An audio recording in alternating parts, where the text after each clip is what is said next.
அவர்கள் பீற்றிக் கொள்வது போல் இல்லை அந்த முகங்கள். அவர்கள் நினைப்பது போலல்ல நம் மனங்கள். தங்கள் முகங்கள் ஓர் அழகிய வானம் என்றார்கள். ரசித்து பார்க்கின்றேன். அங்கே நிலவில்லை, நட்சத்திரங்களை காணவில்லை, மேகங்கள் ஏதும் மிதக்கவில்லை. பகலில் நீல வானம், அவ்வளவே. இரவு அந்த வானத்தை இன்னும் கருமையாக்கி ஒன்றுமில்லை என மறைத்தது. தங்களை ஒரு வயல்வெளி என்றார்கள். இறங்கி அவர்களுக்குள் நடந்து பார்க்கிறேன். பசுமை இல்லை, பயிர்கள் ஏதும் இல்லை, நீர் தேங்கிய வரப்புகள் இல்லை, நாற்றுகளும் நடவுகளும் இல்லை, ஆடுகளும் மாடுகளும் அசைவதாய் கூட தெரியவில்லை.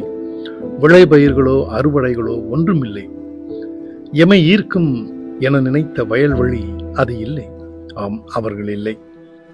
பெருந்தன்மையின் அழகிய பெருங்கடல் தாங்கள் என்றார்கள். அவர்கள் மணக்கரையோரம் நின்று பார்க்கிறேன். தூர தேசத்து பயண கப்பல்கள் ஏதும் மிதக்கவில்லை, மீனவ படகுகள் இல்லை, அலைகள் ஏதும் எழவில்லை. அழகிய நீல வண்ணமும் அதில் இல்லை. உயிரினங்கள் அற்ற பெருங்கடலினுள் உயிர்ப்பும் அழகும் ஏதுமில்லை. ஆனால் அவர்களோ எம்மை ஒரு பாலைவனம் என்றார்கள். எனக்குள் இறங்கி நடந்தவர்களை கேட்கிறேன், உண்மைதானா? எம் நெஞ்சத்துள் இறங்கிய போது பாலை வழிகளில் பயணிப்பதாய் உணரவில்லை என்றார்கள்.